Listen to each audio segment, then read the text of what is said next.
Hey guys, and welcome back to my YouTube channel, the Ada Sugar channel, A to the D to the A to the E to the Z. Welcome back to my channel. So guys, I just had my braids done and I'm really loving it. Color 27 and 30 for those who want to know. So guys, I got a new mic and I hope there's a good difference in the audio of my video. Now I'm here to serve you guys better. And for my face, I really wanted to do a face beat today. Like I really tried.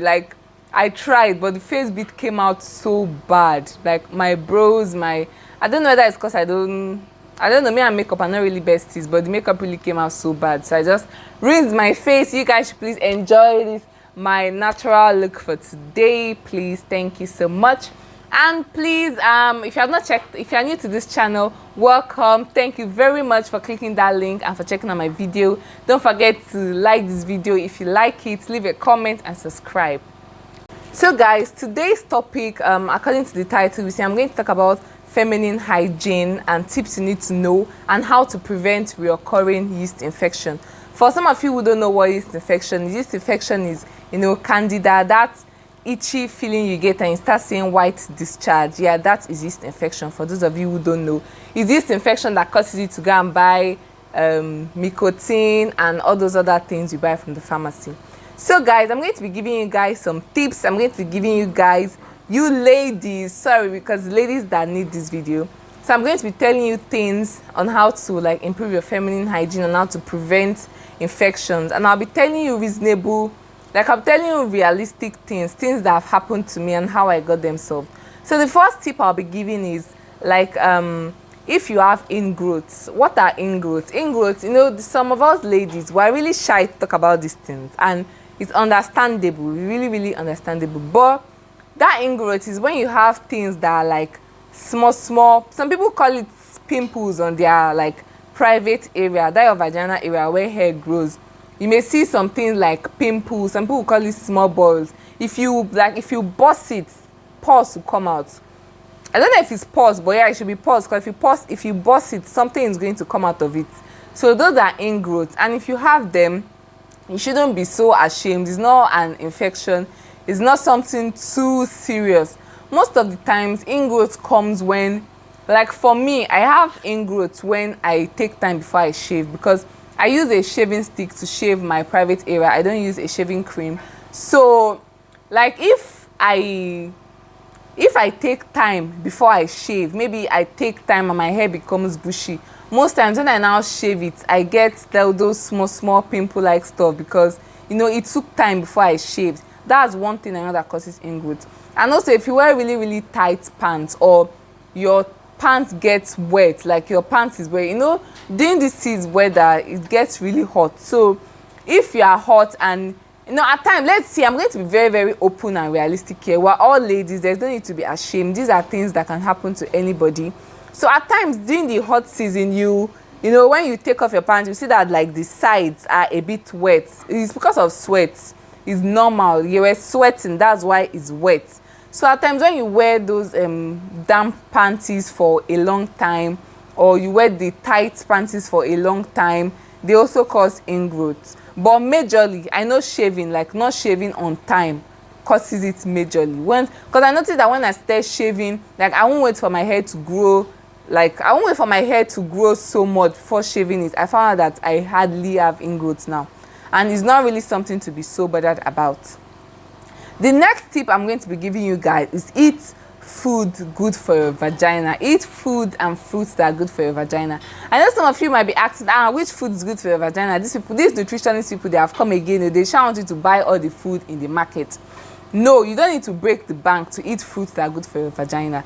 Proven food, there are some foods and fruits that have been proven scientifically to be good for your vagina area, that your vagina side. First of all, you have to drink a lot of water. Drinking a lot of water works for different things, and you can never underestimate that good water therapy. And common fruits you can find, especially here in Nigeria, that are good for your vagina. We have watermelon and pineapple. Those two fruits are very good. It's not like your vagina will start tasting like pineapple, but it's good. It's good for your vagina. Watermelon, pineapple, yogurt, plain yogurt is also really good. Those are food that are good. We also have cranberry. Cranberry is good, just that personally I've never seen cranberry because cranberry is not a fruit you can easily find in Nigeria. So just stick with pineapple and watermelon and drink a lot of water. It's really, really good for your vagina.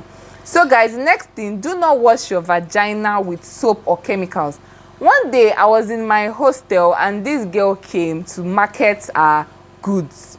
She came, what did she even say she was selling? She said she was selling something, part of Dutching, that you put it in your vagina, like you mix it in water, then you wash it, you took your hand inside your vagina, you wash it well to kill the germs, then you now put another thing overnight so that to absorb all the dirt. No, sister, no, don't do that. Your vagina cleanses itself naturally, and naturally I meant to have some, like there's some bacteria that naturally occur in your vagina, like even this yeast infection I'm going to be talking about, like candida is found in your vagina normally. It is found in your vagina normally. It's nothing to be worried about. There are some natural bacteria that in your vaginal flora, and you doing all those things, you're just trying to kill them. And once you kill, once you use all those Dutching things, once you start using all those chemicals to wash your vagina and stuff, your vagina is going to, the pH is going to get bad. Like it's going to disrupt the natural balance of the pH. It's going to disrupt the natural pH balance of the vagina. So once you start using it, yeah, you might feel better that this thing is working, it's removing all the dirt in my vagina and stuff. But when you stop, you now start itching. So it will be like a drug that you can't do without. You always did it, because once you stop, you now that itch you were not itching before, you start to itch it very well now. So you feel as if you can't do without it, and you continue, and that's why you always use it. You now start recommending to people that when I stop, my vagina start itching me, but because you have disrupted the natural pH of your vagina, and that's bad. So in other words, just use water to wash your vagina. You don't need soap. You don't need medicated soap. Especially those of you who use harsh soaps. If you use harsh soaps, all those lightening soaps, you now put it down to your vagina. Sister, no, don't do that. Just water. If you use only water, it will be clean. As far as you wear clean panties, you shave well, your vagina will surely be clean. You don't need any extra ceremony. The next thing I'll tell you is to take probiotics. So you can find probiotics in your local pharmacy, in the community pharmacy, in the hospital, in the patent medical stores. You can find probiotics. But unfortunately, we Nigerians, I don't know about people living in Banana Island, but for we normal Nigerians, taking probiotics is not really something we do, because I did my IT in a pharmacy, so I've seen probiotics, but honestly, I've never used it, like personally. But I take a lot of watermelon, I take a lot of pineapple. I also love avocado because it helps with the skin, and I'm trying to take natural things. Don't worry, guys. I'm going to try a new skincare routine, and if it works, you guys will be the first set of people to know what happened. So you know how to cure. Like, I'm going to tell you guys how I cured my acne. If this routine I'm going to start works, then you guys will be the first to know. So just take good we have different brands of probiotics, but anyone is good for you. So now we're going to go to the main topic of this video, yeast infection. So yeast infection is caused by the fungus Candida. Yeast infection is a fungal infection. And the common symptoms of yeast infection, we have itchiness, a white cottage cheese discharge of the vagina. So guys, I'm going to be telling you guys my own personal yeast infection experience. The first time I had yeast infection, I was in my second year,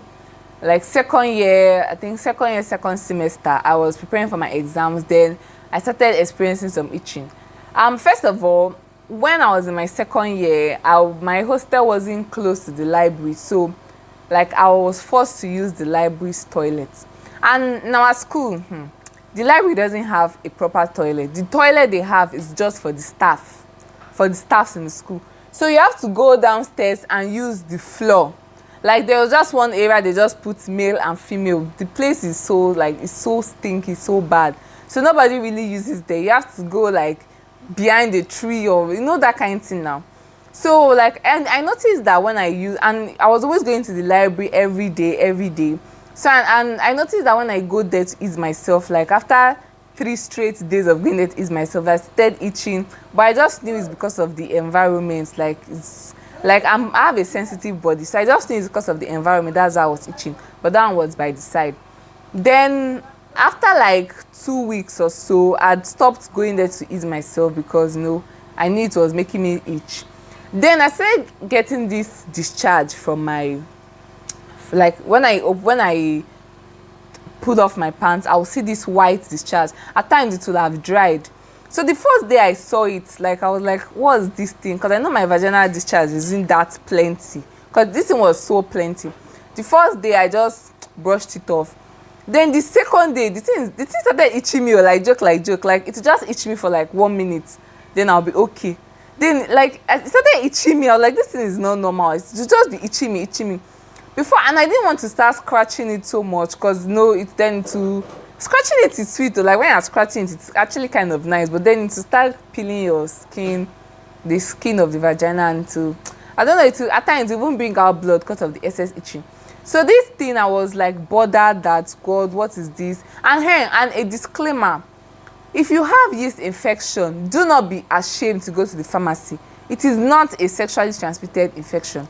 I know most people are ashamed to go to the pharmacy because they feel it's a sexual, like they feel, most time once you go to some place and you just tell them, my vagina is itching me. At times, that's why you guys, people that work in the pharmacy or anywhere you sell drugs, you need to be very, very professional. Because some people, once you just tell them, I want to buy, once you just describe your symptoms to them, they'll first look at you like, see this ashewo girl, I've gone to sleep around night, I come here to look for medicine. That's very, very wrong.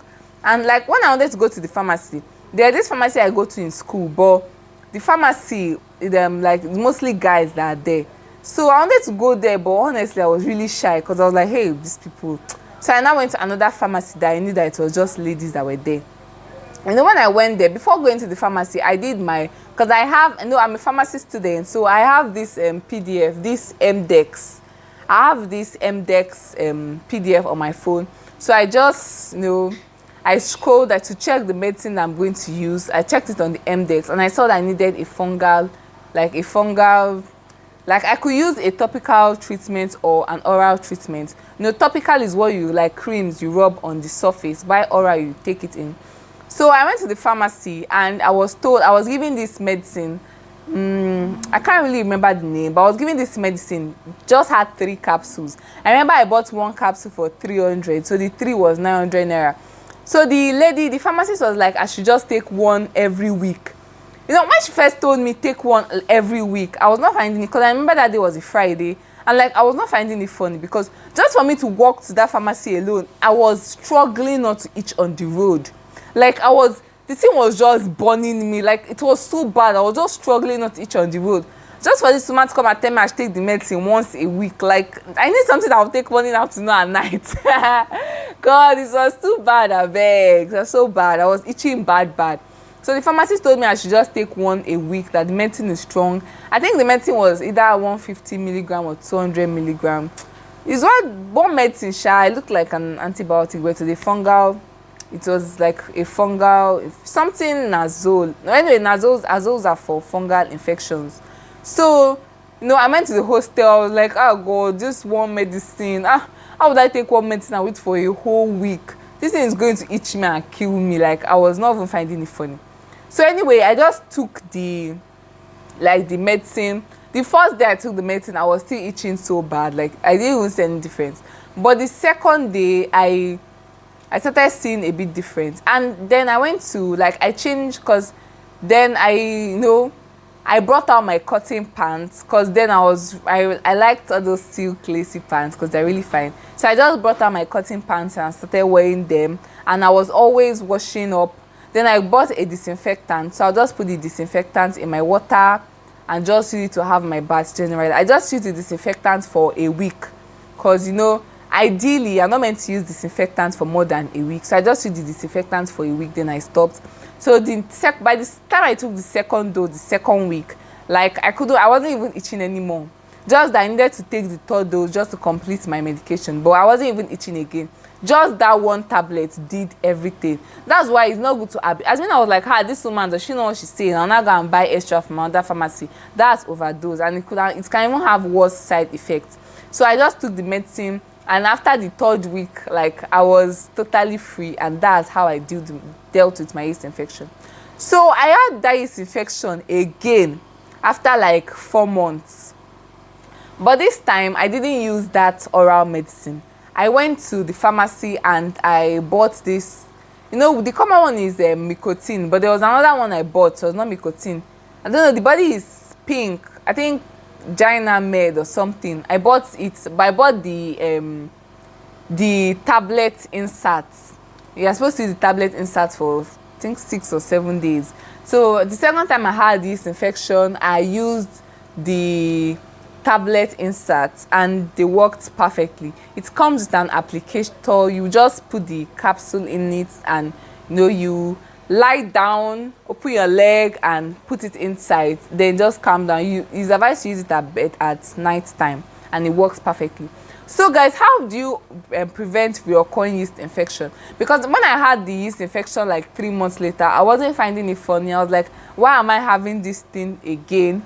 So I just started taking better care of my my private parts. I ensure I shave early, I wash well. I started buying cotton pants because I just found out, since I can use cotton pants when I have a yeast infection, why can't I just use it on a regular basis? So I went to get more cotton panties. I ensure they don't get wet. Like, when I use the toilet, I clean it properly so that the urine doesn't drop on my panties. I just started taking better care of my vagina, and I started taking fruits that at least once a week. I take a big watermelon or pineapple.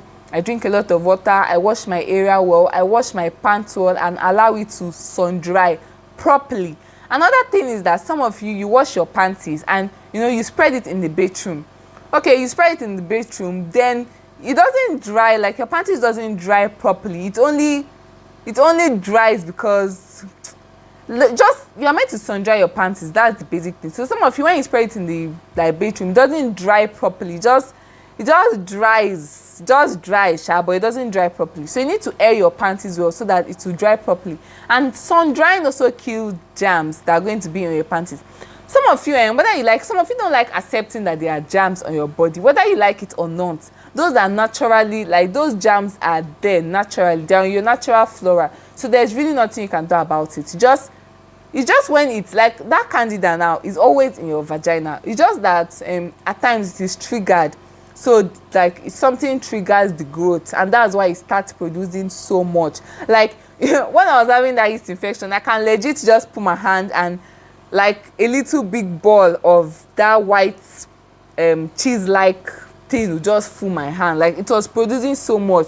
It's producing a lot. That's why you are feeling the itching. But normally it's there naturally. So it's nothing to really bother about.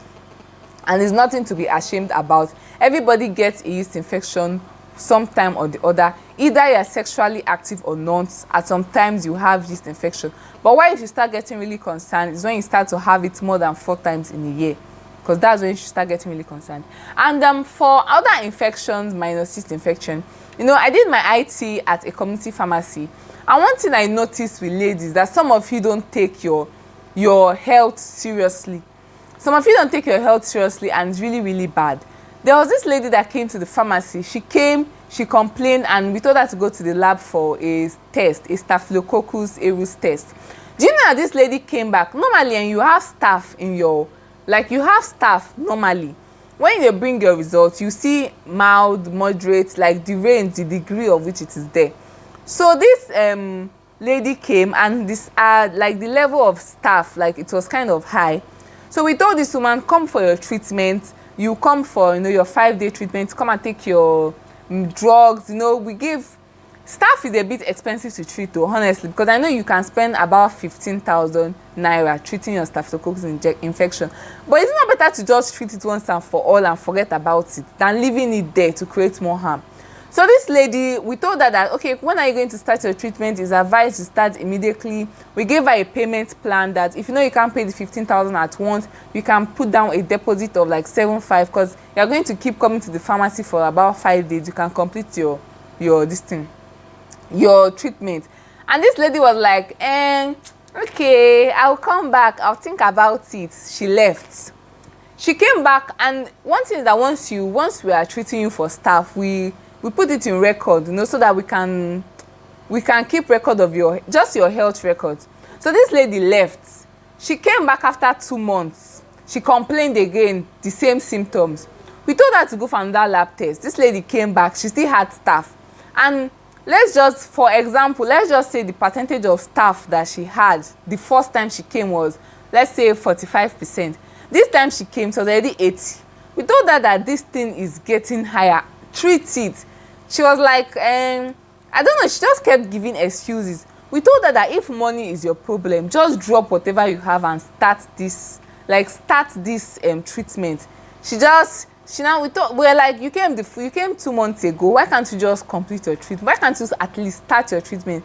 She was like, that she would take we should give her nicotine vagina inserts, 800 naira. We told her that, woman, like, this vagina inserts, we can just sell it to you for business sake, but this thing is not going to do anything. Like, it's not going to help you at all. But I don't know, she was just so adamant. And I don't know, maybe she didn't, but if it was the money, we gave her a very good payment plan, which she refused. She said she has a pharmacist in her village that is good. Okay, why didn't you go to the pharmacist 2 months ago? She didn't. She left again without taking any treatment. So this woman now, she's taking this thing for granted till to get to a stage that would be so bad. Then she has to go to the hospital and she'll start complaining that she didn't know, she didn't find out early. Meanwhile, she knew, but she just decided to be nonchalant about it. Some of you, like, when I stayed in the pharmacy, because the pharmacy I did my IT was close to a university. So I found out that a lot of people come in every day. Like, every day, treating infection is just a normal thing. Gonorrhea, HIV. But most people, we refer them to the hospital because we don't have the antiretroviral drug. And it's even cheaper when you get it in the health center, like in the special center for HIV care. So people come to buy PEP, you know, post-exposure prophylaxis. And some of you don't just take your health seriously, and it's very, very annoying. Imagine someone coming to the pharmacy. She said that she had sex recently, less than 24 hours ago, and she suspects the person has HIV. Is there anything she can do about it? We told her, yes, you can take your post-exposure prophylaxis. I think we're selling it for 17.5 in the pharmacy. This lady, when we told her 17.5, she was like, 17.5, this is expensive, hey, ha. Then she left. I don't know, maybe she went to another place to buy it, or she went to source for the money. But is it not better to prevent getting HIV than treating it for life? You guys need to take these things very, very seriously. You need to take your health, your vaginal health seriously. Even some of you that have, you call it toilet infection. Some people call it toilet infection because they believe since they have not been sexually active, they are not supposed to get infections, which is a lie. You might not be sexually active and yet you can still get infection. So you need to treat these things, because some of these things go so bad and cause infertility later. And you start blaming somebody in your village for making you not to have children. That is not it. You need to take care of yourself. So at least when God is helping you, God is knowing that you too are trying. You need to take care of yourself and take your health more seriously, especially females. So guys, thank you very much for watching this video. If you have watched to this point, please give this video a thumbs up if you liked it, and please leave a comment. Just tell me your experiences with, you know, with these infections, or if there's any health tip you feel I left out, you can leave it in the comment section so that you know, people will see it and learn more. Or if there's any brand of probiotics you have used that you can recommend, please leave it in the comment section. Or if there's any fruit or vegetable that you know that is also good for the vaginal health, please leave it in the comment section.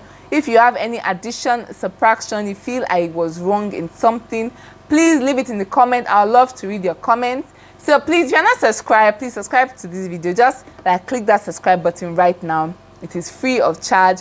Thank you very much, and ensure to share this to your girlfriends, to your nieces, your cousins, your sisters.